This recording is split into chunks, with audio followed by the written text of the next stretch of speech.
Hi, welcome to this presentation on a case study that was presented by lecturers at UCLan in terms of looking at how heart rate monitors might be used to help with sports performance training, and then also looking at how we can actually use heart rate responses as a way to actually determine intensity level, training adaptations, and also in a way our ability to actually plan sessions and use that heart rate information to be able to actually plan sessions to individualized programs for specific participants. And you'll see that later on in this, where we'll actually look at a specific participant, we'll look at specific information that was presented as part of the case study, and actually how we've utilized that information to not only calculate training zones, but ways in which we can actually go about training them within those zones and how it might actually feel to train within them, so that we can actually communicate that to our participants and actually help them understand the effort level that might be going into each training zone, and also the outcome of training within that zone. So first of all, we need to really discuss the use of heart rate monitors in sports performance and what role they actually have within sports performance. So I've briefly talked about that in that little intro section, but to give you a little bit more of a better understanding of how we can actually utilize them, I've put on some pictures on the slide which basically show different methods in which that we can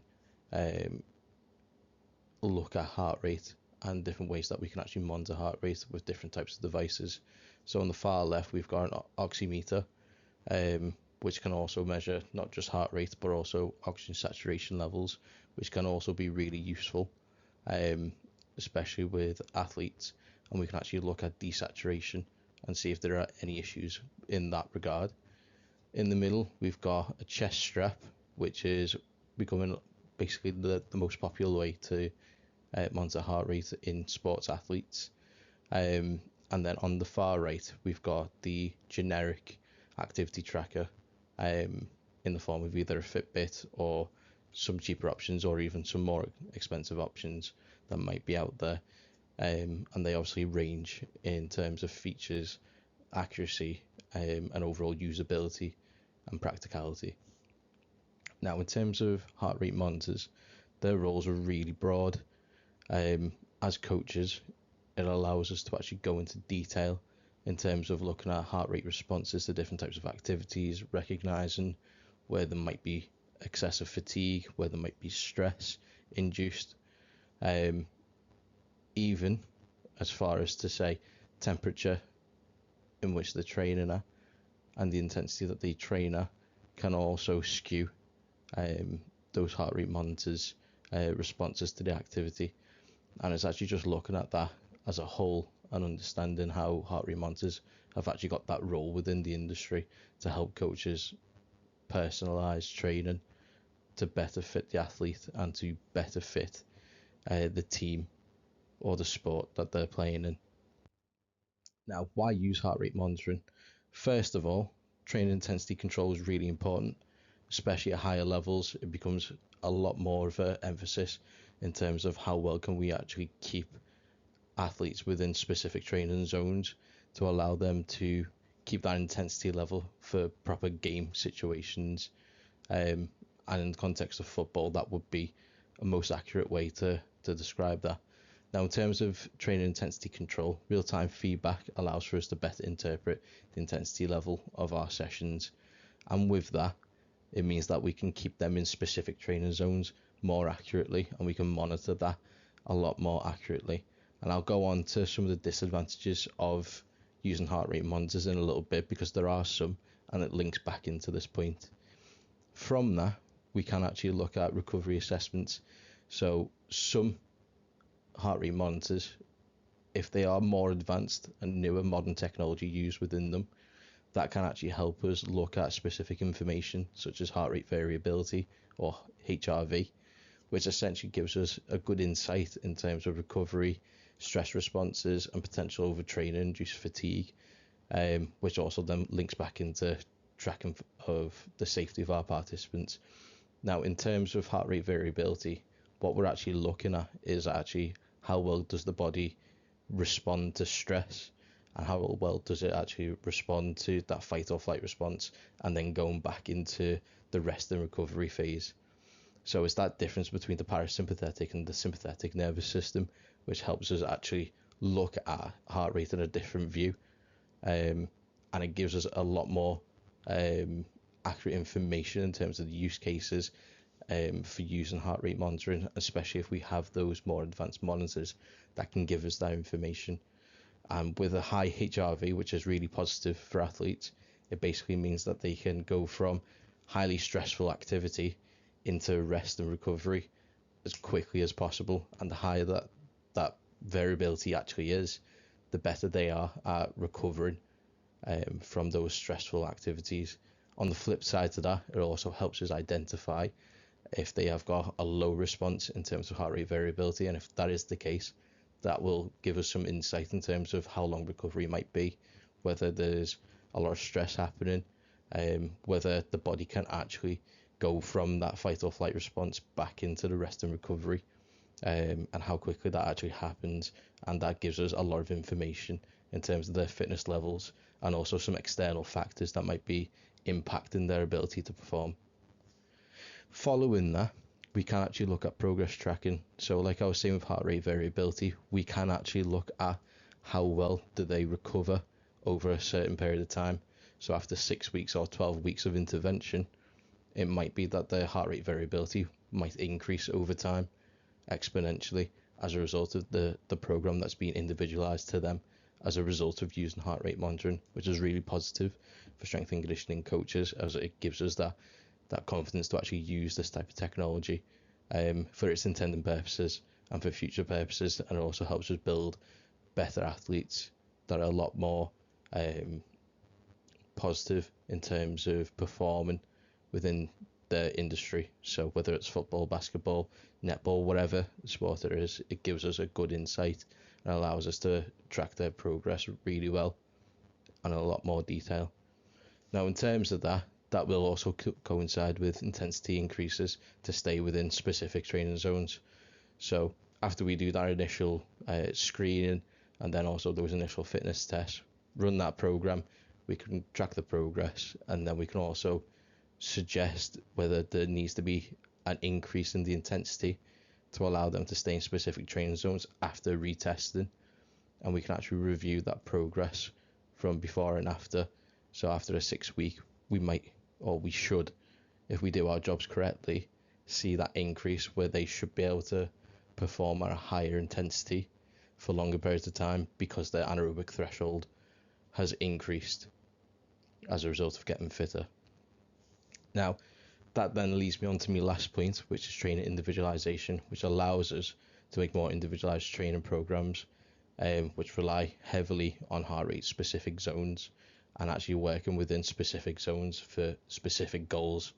And using heart rate monitors is a really beneficial way of actually sticking within those zones, so we actually stay accurate and true to the types of adaptations that we need to expect from the types of training that we want. So if we want them to train at aerobic, they should actually be trained within that zone to improve that. Same with anaerobic threshold, we should be trained within those specific zones and actually tracking them within those specific zones to make sure that they are training at them, to ensure that there is those adaptations occurring. Now, moving on, cost and practicality of using heart rate monitors. Now, I've just put on 3 that was on that initial slide. I've looked at the low end, mid range and high end costs. Now, for a pulse oximeter, your low end, you're looking at £10 to £20, mid range 20 to 50, and high end 50 to £100, if not more. Now, the issue with a pulse oximeter is that, yes, they can be really accurate at recording heart rate. Yes, they do show saturation of oxygen usage within the body, which is really beneficial. But the practicality of it basically means that it's impossible to use in a practical environment. We can only use it at resting times because it becomes uncomfortable to wear, or it can't actually function whilst there's a lot of bouncing happening in the body. It can't read that because there's a lot of movement occurring between the contact with the skin and the actual sensor that's within the oximeter, which makes this a poor option for coaches to use in the practical sense. But it is also on the other end, at rest or following a session, you can actually do really good things with it in terms of tracking recovery or tracking resting heart rate in an accurate way. So in regards to the three altogether, pulse oximeter is a good option for those recovery periods where there's not much activity happening, there's no bouncing, it can take accurate readings, and also for before sessions to get resting heart rate scores is really beneficial for them because it's really accurate in those settings or those environments, but not so much whilst there's movement occurring. Now, in regards to activity trackers, the primary focus on that is more towards smartwatches, so things like Fitbits, Apple Watches, those types of things. Garmin, Huawei, they do different types of smartwatches that have activity tracking software built in to track heart rate, blood pressure, cadence, speed, anything really that there's a product on the market that can actually track it in some way, shape or form. How accurate they are is yet to be seen, only because between low end and high end there's a vast difference in how accurate they actually are and the types of sensors that are used. Now, for the price of a low end activity trackers, we're looking at £20 to £100. Some on Amazon go for as little as 20. You start getting into the £100 range and above when we start looking at proper established name brands.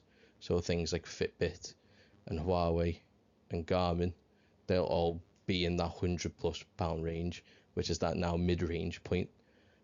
So you can get a lot of activity trackers that are really accurate within that £100 to £160 range with a few extra features. So things like blood pressure and SpO2, similar to the pulse oximeter, you can actually get them within that range.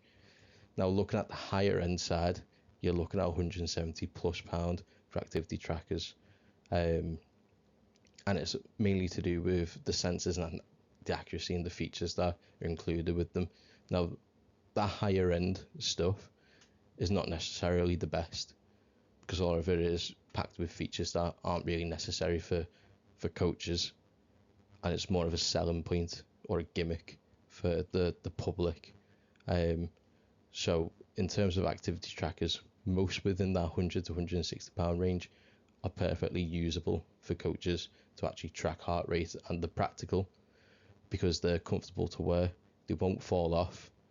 The likelihood is that they won't also be impacted by movement because the sensor that is on the skin is kept there by the wrist strap.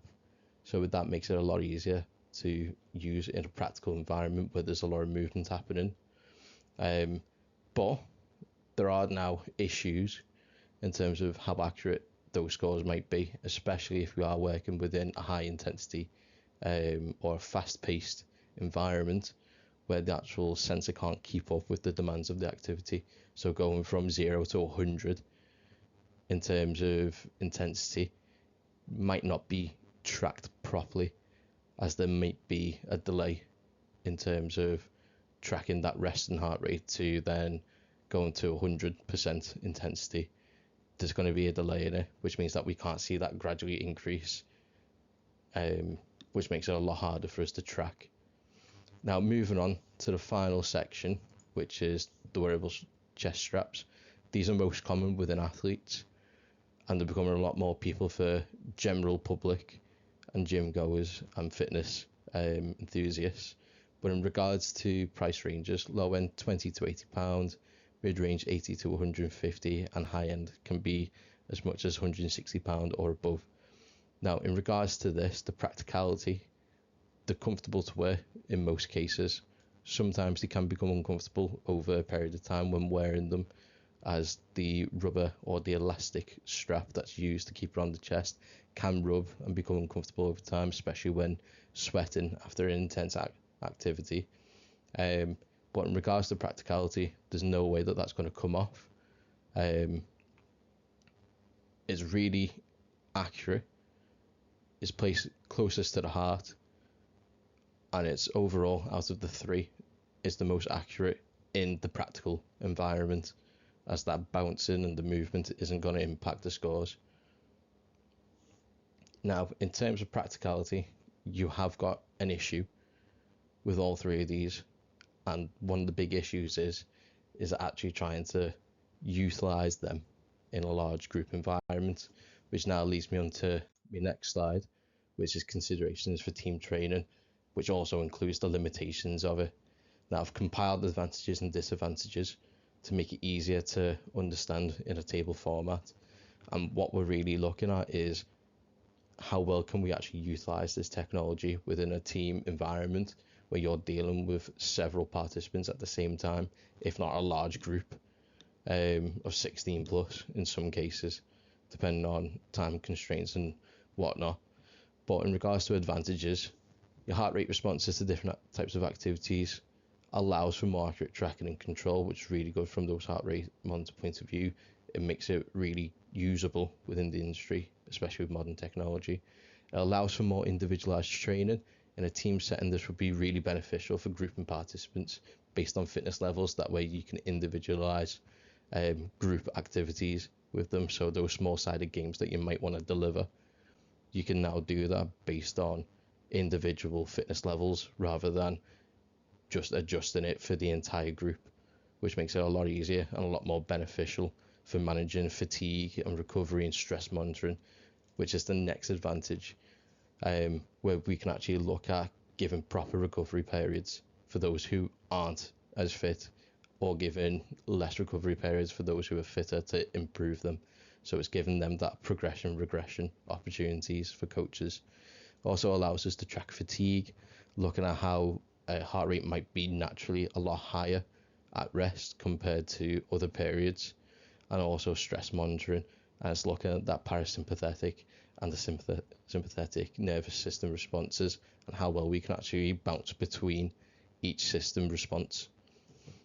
On top of that, we do also have athlete accountability, and in regards to that, what I mean is, are we actually making athletes accountable for how much effort they actually put in, and do they actually understand the expected effort levels that they need to do to produce the exercise adaptations that we need from the program that we've put in place to actually translate into the sports performance. Now, it's just looking at whether they actually meet those demands and whether they actually meet those expected effort levels, as allows us to actually track those effort levels in a lot more detail, and actually understanding whether they're actually putting in enough effort to meet the anaerobic threshold where they might need to train at, or any other type of heart rate zone.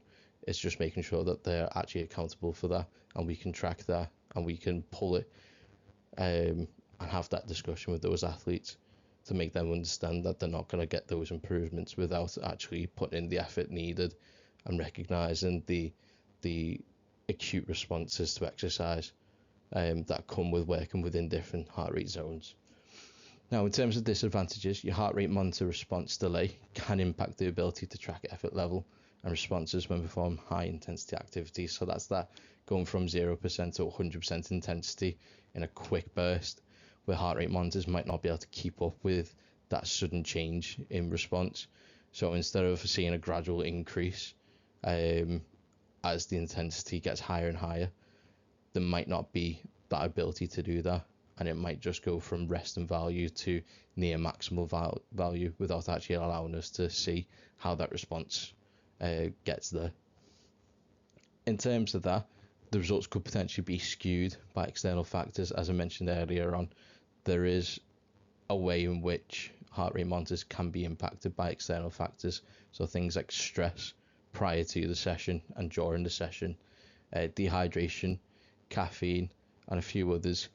Dehydration can increase blood pressure, can also increase heart rate values at rest as a result of blood becoming thicker and harder to pump around the body, which means that at rest the heart rate is going to increase to help maintain that oxygen delivery, which dehydration will then act as a skew on resting heart rate, which makes our results a lot harder to read if that is the case. Caffeine is the same. If we consume caffeine, we'll see a spike in heart rate, we'll see a spike in blood pressure as a result, which will then skew results. Now, the cost to buy, and then also the cost to maintain, and then also the time consumption that's needed to set up these types of activities, and actually evaluate the scores and the data that we collect, can be a real big disadvantage. Like I've went through previously, heart rate monitors can be really expensive, especially for the more accurate modern technology that we've got now. And to actually buy them for a team, for example, you're looking at a lot of money, thousands of pounds, just to get heart rate monitors. So if you are needed to use a whole group activity, it might not be the best way of using those resources. So it would be better to actually split the group up into smaller chunks and recording data in those smaller groups rather than using a large group, just so that it helps you with your time consumption. So it's less having to look through lots of data and trying to interpret loads of things all at once. And it also allows us to set up a lot quicker and pack away a lot quicker. And the cost of maintenance is ridiculous on both sides. And the cost of time and money to actually set up those things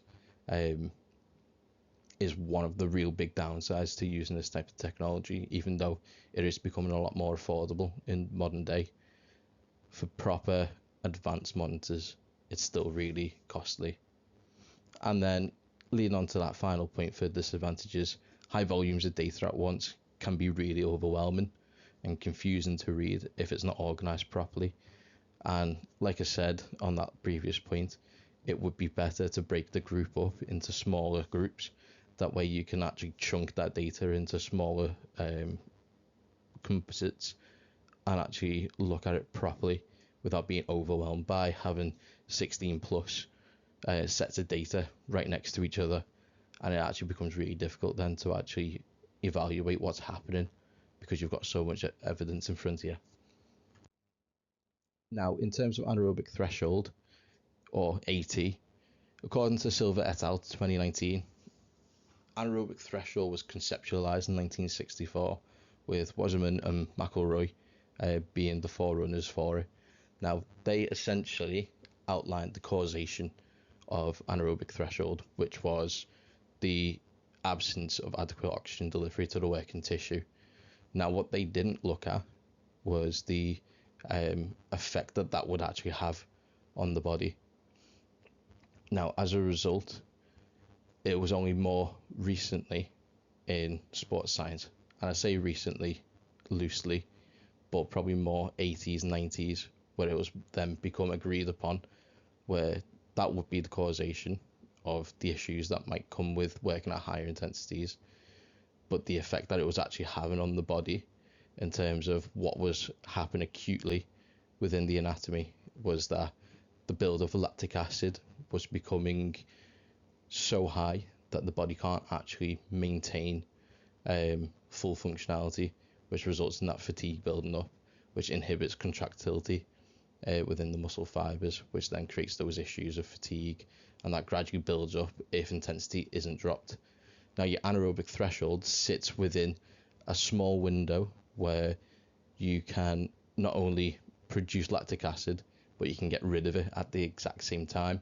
So it shouldn't actually produce too much of an issue long term compared to working above that threshold. And working within that threshold is quite common in sports such as football or basketball, where there's a lot of high intensity or high speed running, for example, where they will tend to sit at that anaerobic threshold, which then also equates to sports performance when training for it. Now, looking at the case studies properly, our athlete name is AB. He's a centre mid in football. He is 25 years of age as of now. He's 1.79 meters tall, 74.5 kilograms, body fat of roughly 12.9%, with a sum of 6 skin folds. His maximum heart rate achieved is 182 and his resting heart rate was 49. Now that's just the bio for our athlete. The graded exercise test results, or the GXT, we can actually see progressively those values come into place, and then we can also see maximum heart rate achieved at minute 11, where he's traveling at 4.5 meters per second, and that gave us our maximum heart rate value.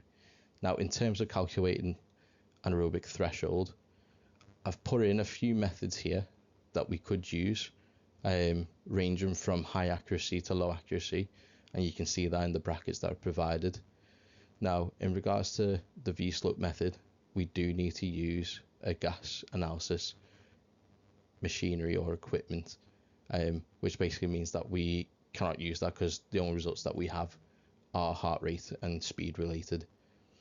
So V-slope method is out the window in regards to that, and it essentially basically means that we now lose an option to produce a highly accurate result in terms of our anaerobic threshold. Ventilatory equivalence method are high again, but we don't have the equipment to do that. And the lactate threshold curve is once again high, but we don't actually have the test results to actually use that.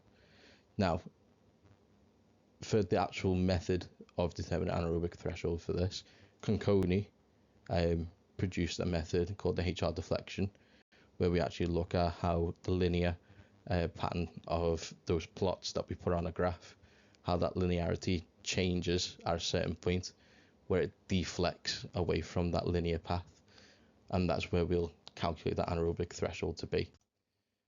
So 1982 outlined this method, and I've just plotted on the bottom right graph each of those points in relation to heart rate and speed, and we can actually see at what speed did that heart rate stray from the aligned plotted points. So for us to actually calculate the heart rate deflection, we need to establish a linear trend line. So that's what I've done, straight line across. Now, in terms of actually then calculating that deflection point, we need to see where the next point is, where it doesn't stay in line with that arrow. Now we can see at 3.5 meters per second, or at roughly 168 beats per minute, that is the last point in which stays in line with that linear pattern, which basically means that we can calculate from that point onto the next point, which is at 173 BPM at 3.75 meters per second. Somewhere between those two values is where we see that deflection point occur. So that deflection point is somewhere between 168 to 173 beats per minute at 3.5 to 3.75 meters per second, and that's our anaerobic threshold determined. Now, individualized calculation of training zones relies entirely on looking at different types of variables with specific values based on those calculations previously. Now, for this formula, we're going to actually look at the Carvin, Quintala and Mustala formula that was devised in 1957, which basically looks at heart rate reserve, and actually how we actually calculate that is looking at heart rate maximum subtracted from heart rate at rest. So that would look like 182 minus 49, which would then equal 133 beats per minute. That is our heart rate reserve. Now, heart rate reserve is then used and multiplied with the percentage of intensity that you want to work at. And you can see that in the table that are provided next to the calculations, with all the heart rate intensities that they need to be working at for which zones. And I've put on the training focus for each zone so that it makes it a lot easier to look at. So your zone 1, 50-60% of your heart rate reserve, which falls at 116 to 125 beats per minute, which would typically be used for recovery and warm-up, and so on, until we get to zone 5A, which is that anaerobic threshold, which is that just sub-maximal effort, where we're looking at 88 to 94% of the heart rate reserve, or between 166 and 173 BPM, which is that anaerobic threshold focus, where we'll actually look at training our capacity to work within that zone. Now, finally, we've got the last table, which essentially looks at how we might actually describe each zone and how we work within it and how we train there, or what types of example sessions we might use within that, and then also reasons for why you might train in those zones. Now, zone 1, recovery and warm up between 160 and 125 beats per minute. It should be very easy for an athlete. You should feel a little bit relaxed. You should be able to talk or sing. You should be able to hold a proper conversation in this zone. Now, why would you train there? The reasons why we train there mainly for recovery and warm up. So it just helps us promote circulation around the body, helps reduce fatigue, especially after a session where we'll start to cool down, and we'll work within that zone as we reduce to end the session, and that'll help break down any lactic acid or give us the opportunity to overcome EPOC, which is excessive post-oxygen consumption. So that allows us to just break down that lactic acid so it doesn't sit within our bloodstream and cause excessive fatigue post-session. Now, an example session of that might look like 20-30 minutes of a light jog, if we were to run that as a cardio section. As a recovery or warm-up, it might literally just be 5 minutes at light jog or even a run, and there's not much more that you can do within that zone. In terms of zone 2, which is that aerobic base, where we actually start looking at producing a healthy heart, and actually getting ready for that long endurance stamina, is that precursor to that type of zone. Now, we're looking at 125 to 138 beats per minute. It should be a comfortable pace. You should be able to produce full sentences still, similar to zone 1, but it will be a little bit more difficult. Now, in terms of why we train there, it builds an aerobic foundation. It helps us improve our heart health. It's really important for less fit individuals where it actually becomes an issue, where we can't actually work at higher intensities until we build up that aerobic base to recover from those higher intensity bursts. Now, it builds that aerobic foundation, improves fat metabolism. It's key for sports like football to build up that stamina to last a full 90 minutes and help recover from those high intensity bursts. An example session of that might be a continuous 40 to 50 minute steady run with low tempo. Technical drills might be involved in it. Rondos could potentially fall into that, although it would be a little bit more tempo based and it's intermittent, and it can be more faster paced in some cases. But as a rule of thumb, a rondo could potentially be used within that zone because there's not too much movement occurring. For zone 3, we're looking at tempo and endurance based, so that's looking at that moderate intensity interval training, where we're actually looking at longer, harder efforts followed by some intermittent rest periods. So working between that 138 and 151 BPM range. Moderate effort is harder to talk and produce sentences. You should start seeing breathlessness start to occur later on in those types of sessions. It helps develop aerobic endurance and also helps us pace ourselves, especially with that intermittent period that we can put in. So as part of the example sessions, you might do things like 3 sets of 10-minute tempo runs, 3-minute jogs, rest with 4 minutes pressing drills, those types of things where it's a mixture of higher intensity but not maximal or not hard intensity type activities. It's moderate intensity and there is that intermittent periods of rest time. Now, zone 4 is the sub anaerobic threshold. So this is just a little bit before we reach that, and we're looking more towards the limit of our aerobic system there. So we're working between 150 and 166 beats per minute.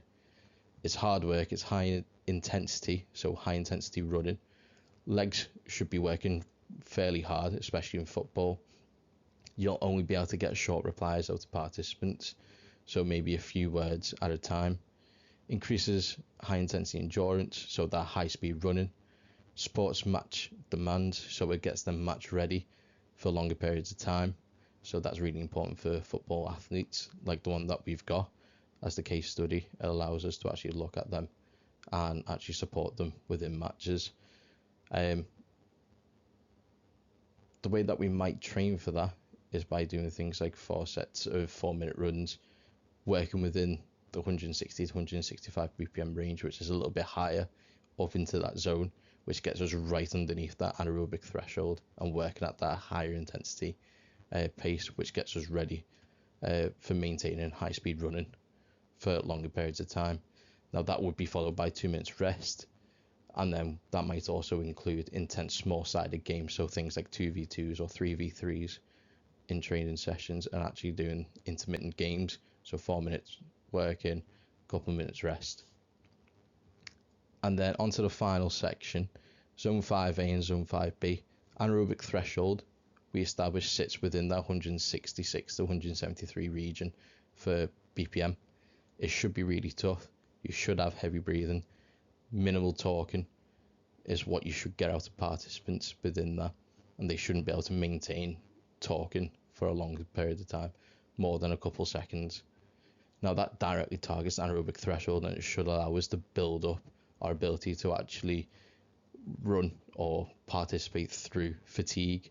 Helps us build up that lactic tolerance, which is also that lactate buffering, so our ability to actually delay fatigue from setting in and actually impacting us, so it doesn't inhibit our muscle contractions. Example session of that, 6 minutes, 3 sets at 168 to 172 beats per minute, which is right in that anaerobic threshold. 3 minutes recovery, and then that might also include high speed drills with limited rest periods, so those intermittent games that you might have, so high intensity 2v2 in a really compact space to make it really difficult, focusing on a lot of technical ability and taking accountability for their role, which is really important for sports like football and basketball. Now, zone B, which is that maximal effort, VO2 max, 173 all the way up to 182, which is the established maximum heart rate. That should be all out effort.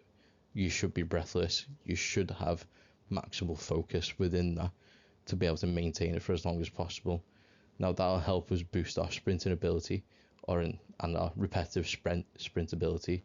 Helps us raise our VO2 max, and it's key for match bursts or match scenario. So not just training, but it's also for those maximal efforts where you'll actually be competing against others in an actual really competitive scenario, not just for training, but it's for something that means something to the players.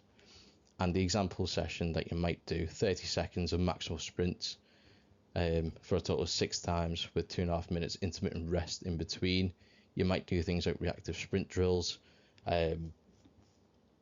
It's really important that we train that system just to make sure that they all accommodate each other and they actually accompany each other really well if we train in each of them for different periods. And it's really important that we periodize their program in a way that we actually utilize those zones to make it beneficial for them. And then just to end it off, thank you for listening. These are the references that I've used as part of the bibliography.